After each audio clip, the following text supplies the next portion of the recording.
Hi children, welcome back to our class. I hope that previous classes are very much clear to you. We have seen that matter and physical nature of matter, characteristics of matter particles, and after that we have seen all the three different states of matter. On moving to our present topic, can we change the states of matter? That is our present topic.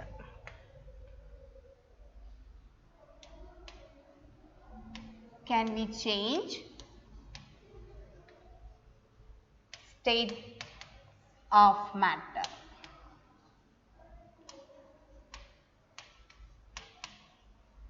What is your opinion about this? Can we change the states of matter? For that we can see one activity there. Please take some ice cubes, small ice cubes in a beaker and insert a thermometer into that beaker and hold it using a stand there. Okay, fix the thermometer using a stand and insert the thermometer into the ice cubes which is taken in a beaker, and when you are inserting the thermometer you should be very careful that bulb of the thermometer should not touch the bottom of the beaker and also it should not touch the walls of the beaker. Okay, then only if it is staying there like this, then only we will get the exact temperature. Reading will be perfect, otherwise reading we cannot depend that reading. That is why when you are mounting the thermometer, we should take care of that, all these two things. Okay, and after that start heating that vessel in which that ice cubes are taken. What do you observe there? What you can observe there? Initially, you know what is the melting point of ice? It is 0 degrees. So, initially the thermometer reading will be 0. Okay. So, the thermometer will show a constant temperature 0 degrees Celsius for a while. For a while, the thermometer reading will show that 0 degree temperature. After some time, we can observe that there will be a rise in temperature. Slowly, we can observe the temperature will be steady for a while, and after that we can observe that the temperature will slowly rise. Okay. During that time, we can observe that the ice in that beaker has changed completely into the liquids. Yes? So, if we are heating it, using that heat energy, that ice has converted into liquid. So, we can say that without any doubt we can say that solids can directly change into liquids. Okay. And you might have seen that when your mother is boiling water there, and if the lid is over that vessel after boiling, we can observe some water droplets on the lower side of the lid there.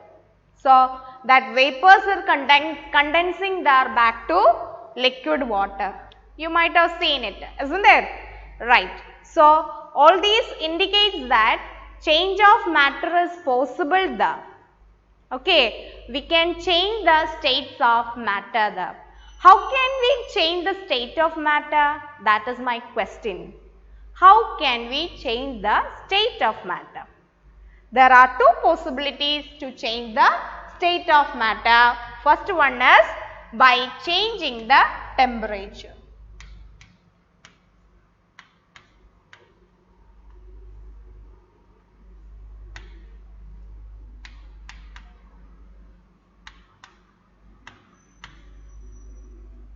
By changing temperature, we can change the state of matter. Changing temperature means either we can increase the temperature or we can decrease the temperature. So, change in temperature means both increase in temperature and decreasing temperature. The next option is by changing the pressure. So, these are the two conditions with which we can change the states of matter. So, by changing the temperature and by changing the pressure.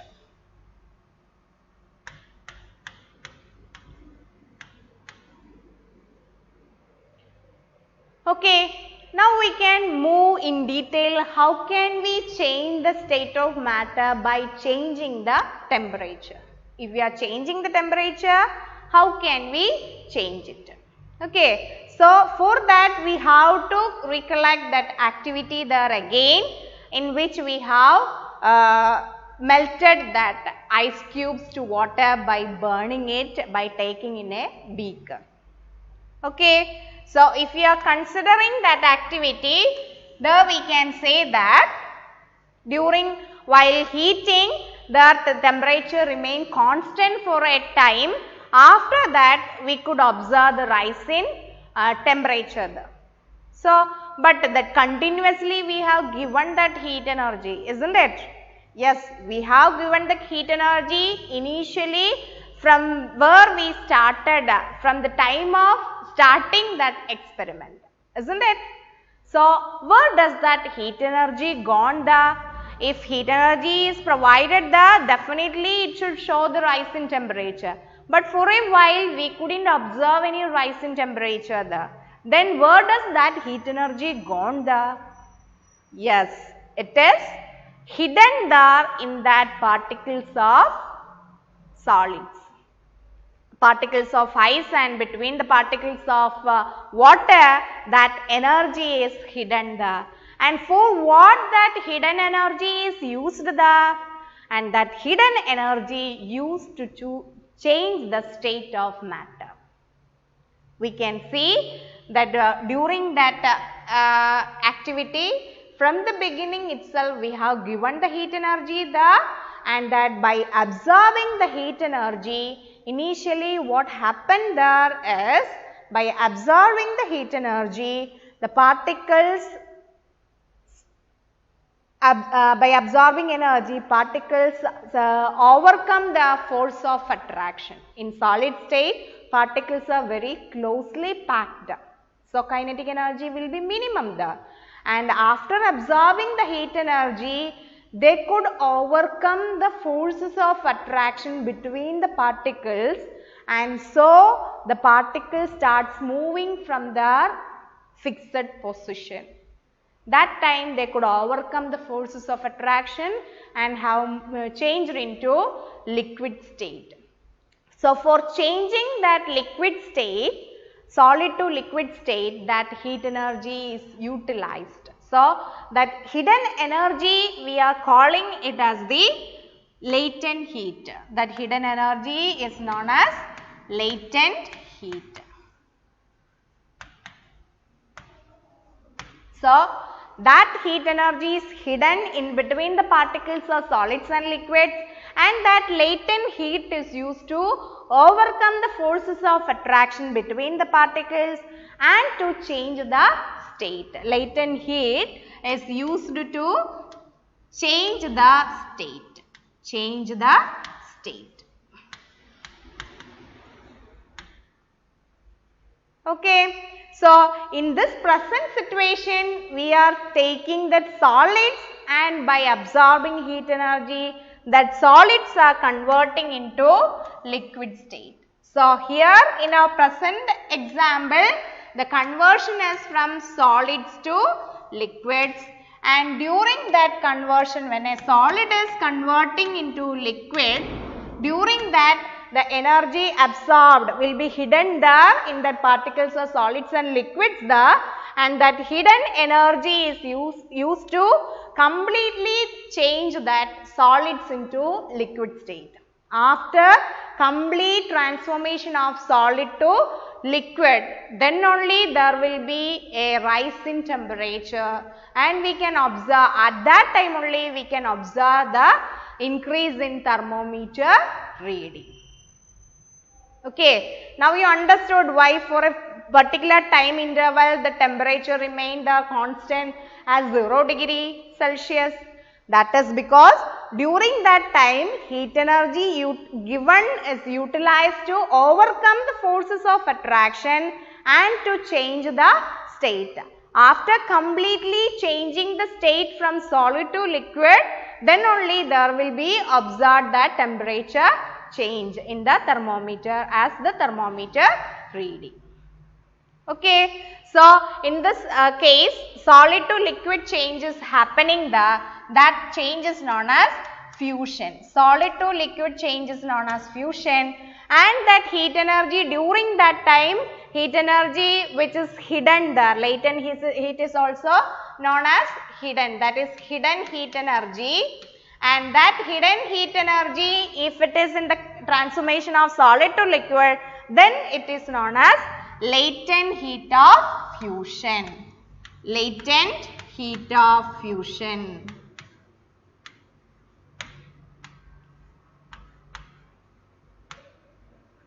Latent heat of fusion. Right? So, during that change of solid to liquid, that fusion, that change is known as fusion.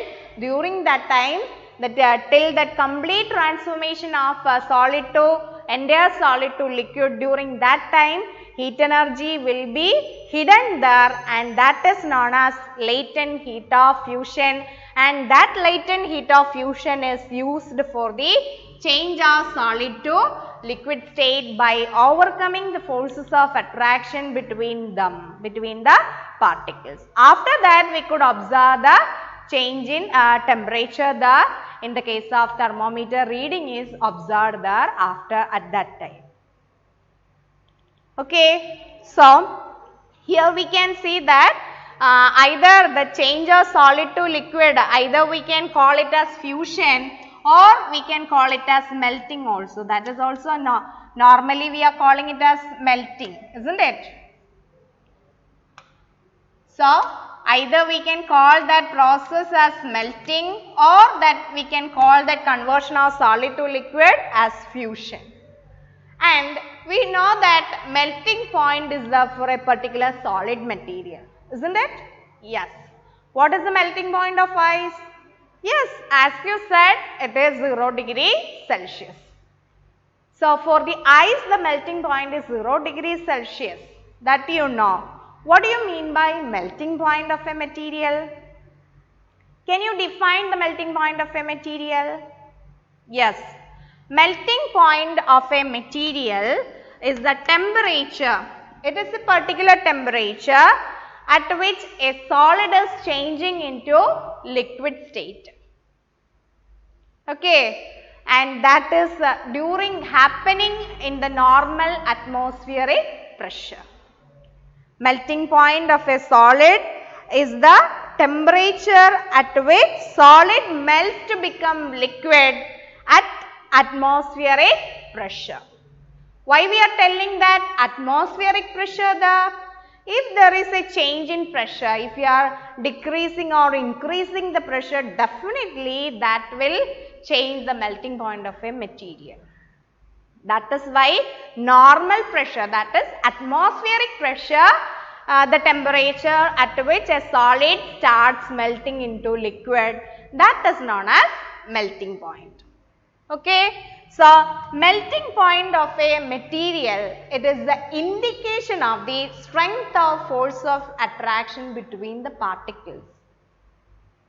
How can we say that? It is the strength of it shows the strength of attractive force between the particles. How can we say? Because if we are telling that melting point is high there, what is happening? Melting point is high means that much heat energy we have to give them to convert into liquid state, right? Yes. So, that much high energy is required, high temperature is required for that material to overcome the forces of attraction from the solid state to liquid state. Only after overcoming the forces of attraction, it can change from one state to another, isn't it? So, during that change of state, it has to overcome the forces of attraction. How can it overcome the forces of attraction? By absorbing energy. So, if the melting point is very high, then we can say that force of attraction between those particles will be very, very high. And if the melting point is low, we can easily melt that solid into liquid. So, melting point is the indication of strength of the force of attraction.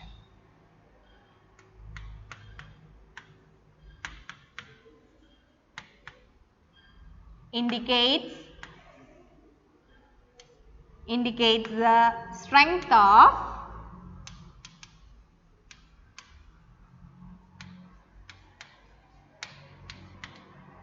force of attraction. Force of attraction.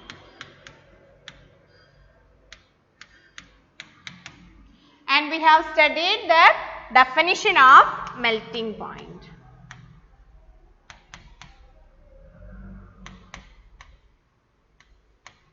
Definition of melting point. Melting point is the temperature at which a solid changes to liquid. A solid changes to liquid at its atmospheric pressure.